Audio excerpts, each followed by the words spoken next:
What's going on, everybody? It's Matt, aka the Lumberjack Landlord. And yes, I said that quickly because we have a lot to talk about in this video. So the thing that I wanted to talk about in this video was one of those things where I immediately thought of Dion and I said, I don't know which way he'd roll with this, if it's lazy or because it's saving money and reasonable, is it lazy he would lean into? So let's ask Dion the $1 million question. I was recently working on a project. And we actually are doing it today. And one of the things that I will always do with my projects that I'm working on is I will try and stack projects. So it's like if I need flooring done in a place and I might need it in another place in another few weeks, another place in another few weeks, I'll plan my schedule accordingly and say, we need to bang out these 3 floors kind of all within a week of each other. A, it gives me a captive audience with the flooring company. But B, most importantly, is it gives me the ability to really understand if I'm buying in bulk, can I save, etc. So what I actually did was one of the things that I'm famous for doing with all of my contractors is I actually asked them, okay, I need you to give me a price for just labor, and I need you to give me a price for labor and materials. So first off, Dion, if you are working on a project and you have 16 units that throw off a ton of cash, would you try and align projects like that and then actually have them give you a number for service, an install, and a number for product? Would you actually do that? Or is that more than lazy? That's how I do it pretty much. Perfect. So recently I had two tenant turnovers last year. So I've had 4 total, right? So half of my turnovers were last year. Flooring in both places. Yes. Right. So I priced materials and then I priced labor. And actually 2 different contractors, handyman, whatever, did the flooring because I want them done at the same time. Price was very similar. Actually showed one the price for the other, and they matched it. So love it. I put in that much effort. I don't think it's lazy. I think my brother would go and take his pickup, make 7 trips with pallets of flooring, and then install it himself on the weekends for 6 weekends straight for 2 months of no rent to be able to do it himself. That I'm way too lazy to do that. Yes. I would completely agree with that. Mike, as you continue to grow your portfolio, and this is one of the advantages to having a lot of stuff in the same area. One of the things that we actually teach in the course is geography, which is you don't want 7 different places in 6 different states. And so you're, well diversified, but also you'll have chunks of activity where in Gary, I think you own 8 units now in Gary? Yep. You own 8 units in Gary now. So how would you price this out? Would you do the same thing? Has that kind of occurred to you, or how have you done those projects in the past?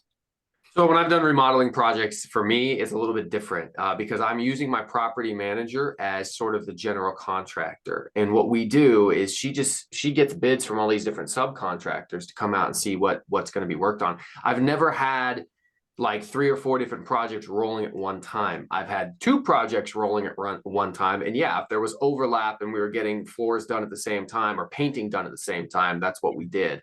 But I just haven't managed something that large at that scale, so I can't really comment on it that much. But it sounds like the smart thing to do.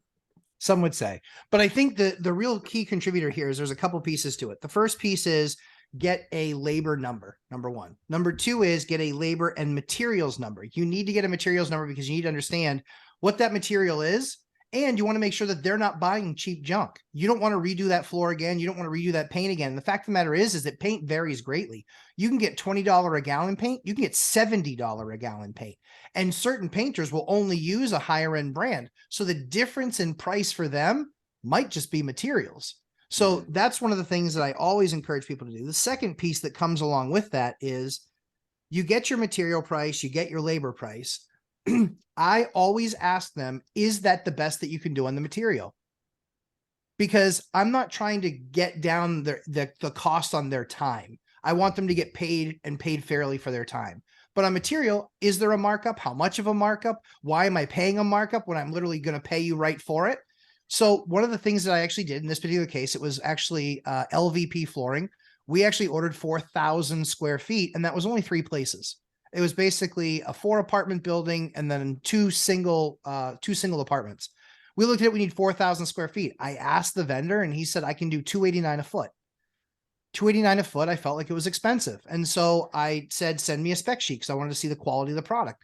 Quality of the product was good, or was very good, but it wasn't great. It wasn't amazing. I wasn't getting a great price on the flooring. And so I needed this right away. And so I couldn't get stuff shipped in. And we had run out of the supply that we had. So I said to them, I said, okay, I'll be back to you by tomorrow morning. I went back to them, made a bunch of calls that day, reached out to a bunch of flooring companies, gave them the spec and said, this is what the stuff is.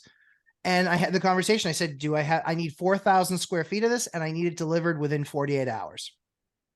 We had the conversation. I found a vendor that was willing to sell it to me for $245 a foot. So I saved 44 cents a foot, which is basically $1,800. So go ahead, Dion. So this is a little more specific, and it doesn't apply to everybody, but for any veterans watching, whenever you're talking to a contractor and they're buying materials, ask if, and not just for the contractor, again, you're not trying to take down what they're going to make, because you want the contractors, like your agents, wanting to work with you. Yes. But materials, I had 2 roofs done, 2018, 2020. And the materials company, the companies that actually provided the materials, had a card for like $750. If a veteran buys their materials for their roof, I got $750 from the manufacturing company. Yes. It's probably in the markup somewhere, but it's offered for veterans. There might be something like first responders or something else that you can ask for that discount on too, but never hurts to ask. No, what I do think hurts to ask is, how do I lower your rate? Ask your contractor that. You just go to the back burner. You're not going to get your phone call answered at 8:30 at night when you need it. Same thing with your agents. You should be trying to figure out how to make your contractors and your agents money. But saving money on materials, I think, never hurts. One of the things that contractors absolutely love is when you have all material there on site, already acclimated, and they just show up with their tools and they start their work.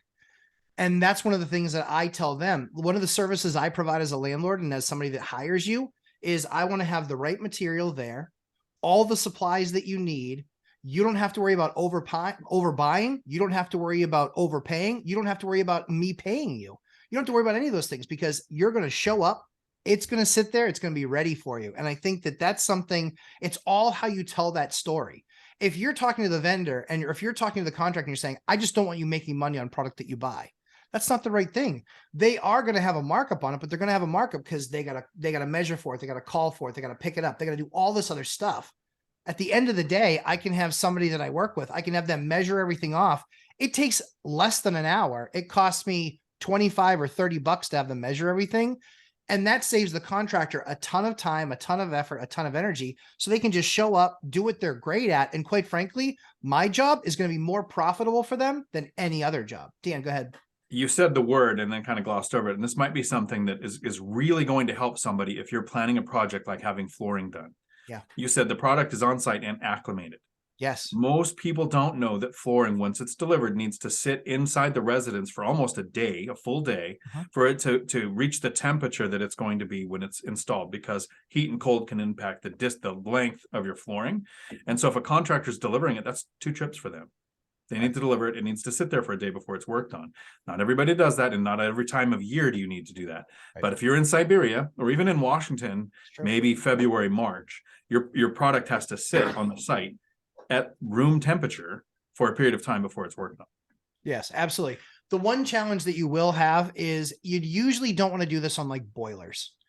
Boilers are a tough thing. Boilers, because you can drop a boiler, that is not worth it. You need to, at that point, that's a thing where you talk to your plumber and they need to order that and that sort of stuff. But when it comes to things like lumber, flooring, windows, any of these types of things, these companies, like I teach in my course, these companies have the ability to deliver it to you. You could never deliver it for what they will deliver it for. Literally, I was like, nope, I'm going to save the $75. That was hugely stupid. I burned an entire Friday with somebody. It cost me $100 out of pocket on top of the 75. And I had to work the entire day moving the windows. Hugely stupid idea. If you have the company do it, a lot of their delivery costs are built into the fact that they know that every other company is going to either A, deliver for free, or B, deliver for a nominal cost, a very small cost, because they want to get their product sold and get it delivered to the job site to actually have the work done. So hopefully that's helpful to everybody. And Mike, when you start doing a bunch of rehabs, which I know you will be doing, and putting them all together, this is how we'll get our bulk supply. Because when it was all said and done, I got it down to $1.75 a square foot for install of LVP. And that included mat install and product install. So you're not going to beat that price. I see other people that pay $250, $275, $3 a foot. I'm paying $175, but more importantly, they'll put 5 guys on the job. So that entire 2,000 square foot job was done in a day and a half. It didn't take, like Dion would said, if his brother did it, 6 weeks of weekends. And no one's grumpy and miserable. So Millennial Mike, tell everybody where they can find you, my friend. Yeah, man. I usually talk about out-of-state real estate investing. So if you want to learn more about that, you can follow me on Instagram or YouTube at Millennial Mike. Dion. You find me right here on YouTube being very lazy at Dion Talk Financial Freedom. Thank God that you make that phone call, though. I would be more than a little bit mortified if you didn't at least make that one phone call. It's like I get lazy, but like comatose is a different thing. The lazy is a really strong motivation. Yes. To do things so you can be lazy. Yes. It doesn't mean you're lazy, you don't do things. It's you do the things that allow you to be lazy. I completely concur. So as I always say, we try and create great content for you. Please make sure you hit that like and subscribe button and check all of us out on our live streams. Dion, 4 p.m. Pacific time on Tuesdays. Mike is still TBD, but looking at like he's working on Saturdays, potentially sometimes maybes. And Lumberjack Landlord, 11:30 a.m. Eastern time on Sundays. Thanks so much for watching, and we'll catch you in the next one.